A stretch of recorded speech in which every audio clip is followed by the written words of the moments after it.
আকাশ জুড়ে ধোঁয়া, দূরে ধ্বংসস্তূপে জ্বলছে একটি ভবন। নদীর ওপার থেকে শোনা যাচ্ছে অদ্ভুত স্লোগান।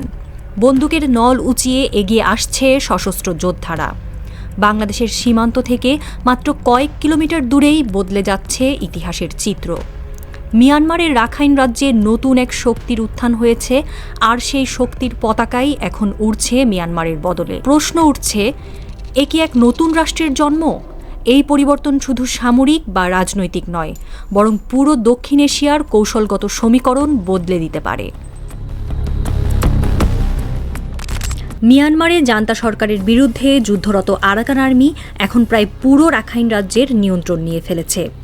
আগে যেখানে ইয়াঙ্গুনের শাসন ছিল, সেখানে এখন নতুন শক্তির রাজত্ব। এই পরিবর্তন শুধু মিয়ানমারের অভ্যন্তরীণ বিষয় নয়, বরং প্রতিবেশী বাংলাদেশ ও ভারতের জন্য তা গভীর কৌশলগত গুরুত্ব বহন করছে। অন্যদিকে চীনের ছায়ায় ভারতের প্রভাব কমে যাচ্ছে, আর বাংলাদেশ চতুর কৌশলে নিজের অবস্থান শক্ত করছে।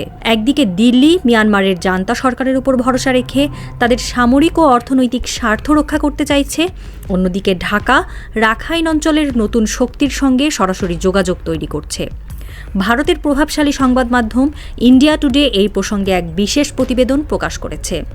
তাদের রিপোর্টের শিরোনাম ছিল Yunus Joints hands with Arakan army in Myanmar. সেখানে উল্লেখ করা হয়েছে বাংলাদেশ কিভাবে রাখাইন রাজ্যের নতুন শক্তির সঙ্গে সম্পর্ক তৈরি করছে এবং ভারতের তুলনায় কতটা কৌশলগতভাবে এগিয়ে রয়েছে। রিপোর্টে বলা হয়েছে, ইউনুসের এই কৌশল শুধু বাংলাদেশের জন্য নতুন দিগন্ত উন্মোচন করবে না, বরং ভারতের জন্য এক বিশাল কূটনৈতিক ধাক্কা হয়ে দাঁড়াবে।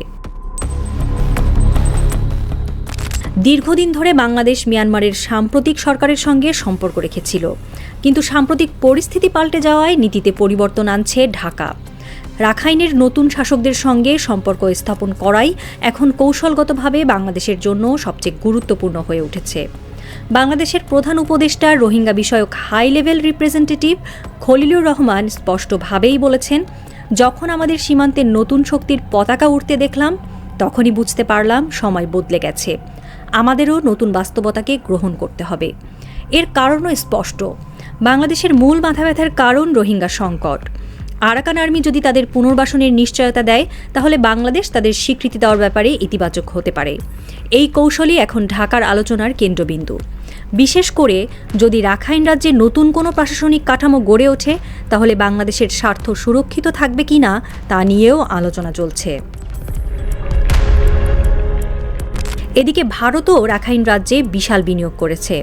Kaladan multi model transit corridor প্রকল্পের মাধ্যমে তারা উত্তর পূর্ব ভারতে সরাসরি সমুদ্রপথে যোগাযোগ তৈরি করতে চায়। কিন্তু সমস্যা হলো, এই করিডরের একটি বড় অংশ এখন আরাকান আর্মির নিয়ন্ত্রণে। ফলে দিল্লির জন্য এটি বড় ধাক্কা হয়ে দাঁড়িয়েছে। ভারতের একজন কর্মকর্তা জানিয়েছেন, আমরা জান্তা সরকারের সঙ্গে আলোচনা করছি, কিন্তু বাস্তবতা হলো তারা আরাকান আর্মির ওপর কোনো নিয়ন্ত্রণই রাখে না। বাংলাদেশের এই কৌশল ভারতের জন্য বিপর্যয় ডেকে আনতে পারে। ভারত যেখানে এখনও জান্তা সরকারের উপর নির্ভরশীল, সেখানে বাংলাদেশ আরাকান আর্মির সঙ্গে সরাসরি আলোচনায় নেমেছে। ভূ রাজনৈতিক কৌশলে এটা বাংলাদেশের জন্য এক বিশাল কূটনৈতিক জয়। ভারতের তুলনায় বাংলাদেশ অনেক দ্রুত বাস্তবতা মেনে নিয়েছে এবং নিজেদের স্বার্থ রক্ষা করতে সক্ষম হয়েছে।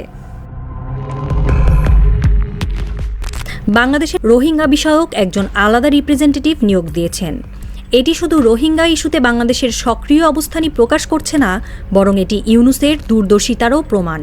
তিনি বুঝতে পেরেছেন, রাখাইন রাজ্যে নতুন শক্তির উত্থানের ফলে রোহিঙ্গা ইস্যুতে নতুন দর কষাকষির সুযোগ তৈরি হয়েছে। এই নিয়োগের মাধ্যমে ইউনুস দেখিয়ে দিয়েছেন, তিনি শুধুমাত্র সমস্যা মেটাতে নয়, বরং নতুন কৌশল গড়ে তুলতে প্রস্তুত। এই কৌশল ভারতের জন্য নতুন চ্যালেঞ্জ তৈরি করেছে, কারণ দিল্লি এখনও জান্তা সরকারের সঙ্গে চুক্তি বাঁচিয়ে রাখার চেষ্টায় ব্যস্ত, যেখানে বাংলাদেশ সরাসরি নতুন শক্তির সঙ্গে সম্পর্ক গড়ে তুলছে। ইউনুসের প্রজ্ঞার কাছে আবারও কৌশলগতভাবে মার খেয়েছে মোদি প্রশাসন। বিশ্লেষকদের মতে, ইউনুসের এই সিদ্ধান্ত শুধু তাৎক্ষণিক কৌশলগত সুবিধা নয়, বরং ভবিষ্যতে বাংলাদেশকে একটি আঞ্চলিক শক্তি হিসেবে প্রতিষ্ঠিত করার কৌশলের অংশ। একদিকে কূটনৈতিক আলোচনার মাধ্যমে নতুন শক্তির সঙ্গে সম্পর্ক গড়া, অন্যদিকে রোহিঙ্গা সংকটের সমাধানে নেতৃত্ব দেওয়া।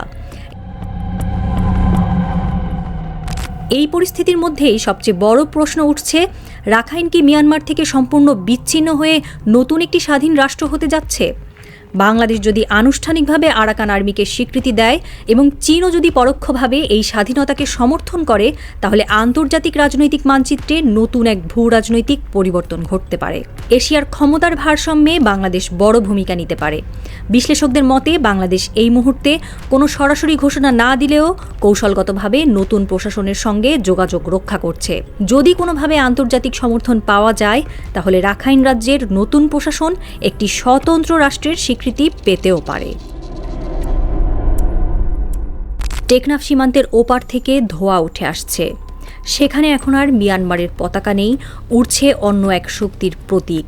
বাংলাদেশ কি এই পরিবর্তনকে স্বীকৃতি দেবে? ভারত কি হার মানবে? আর রোহিঙ্গাদের ভবিষ্যৎই বা কী হবে? এই অঞ্চলের রাজনীতি নতুন মোড় নিতে চলেছে, আর সেই মোড়ের কেন্দ্রে রয়েছে বাংলাদেশ। একজন চাওয়ালা আর নোবেলওয়ালার পার্থক্য কতখানি, সেটাই হয়তো দেখা গেল। ভারতের মিডিয়ার দুশ্চিন্তায় পরিষ্কার, মিয়ানমার সীমান্তে মোদিকে চেকমেট করছেন প্রফেসর ইউনূস।